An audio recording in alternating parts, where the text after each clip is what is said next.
This is Daily Truth for Living with Bishop Dr. Mark S. Harewood of Love and Light Ministries International. Third and final thing I want to say to you about choosing peace, God's peace today, is that to choose God's peace, we must trust in God and His faithfulness. Too many of us are walking around as believers and doubtful, Romans 15:13 says this: may the God of hope fill you with all joy and peace as you walk around in fear. No, it says this: may the God of hope fill you with all joy and peace as you do what? Trust in Him, so that you may overflow with hope by the power of the Holy Spirit. Folks, trusting in God ignites the power of the Holy Spirit to bring hope into your life. Did you hear me this morning? It ignites.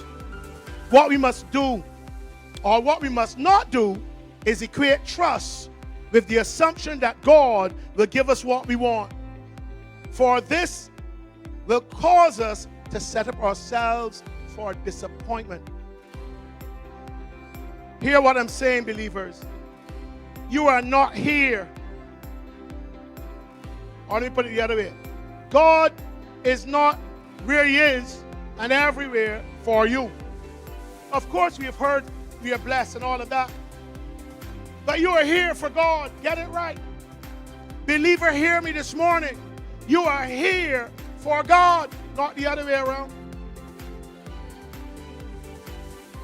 How many of you know that the Bible is filled? I'm not going to share all of them. Just give the verse, you go home and read them. But the Bible is filled with examples of the opposite happening to God's people. People that are trusting in God and things happen oppositely. 2 Corinthians 12, 7-9. Hebrews 11, verse 13. Psalm 10, verse 1, to name a few.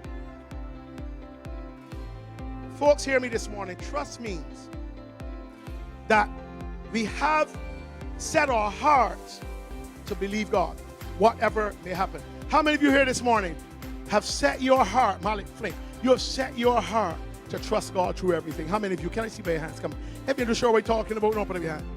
But how many of you are determining that? Folks, if you don't set your heart, your job, you have to make the choice. What are we talking about? Choosing.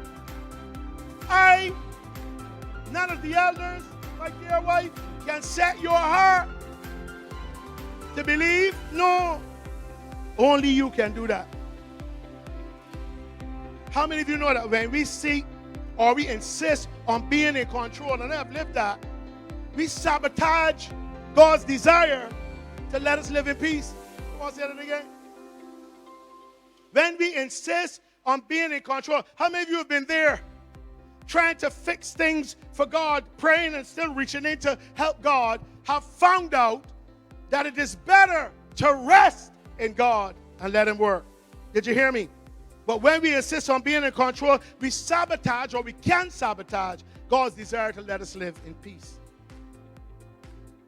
We have already learned from the last message that when we choose worry rather than faith, we cannot live in peace. For worry is the enemy of peace.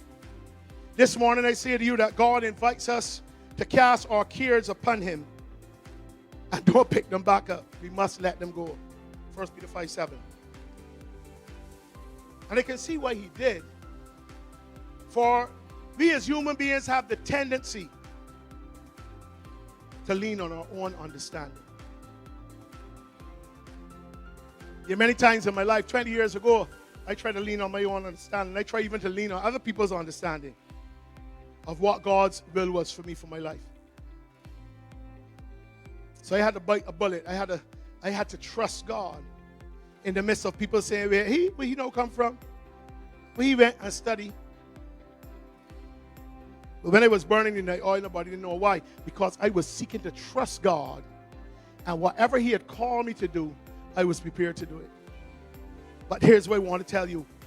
Whenever you are seeking to put God in the center of your life and trust Him, do not expect everybody to see or to hear what God is saying to you. So many times there will be opposition. Many times the same people that you're looking to tap you on your back and say, come on, let's go for Jesus, will not be there.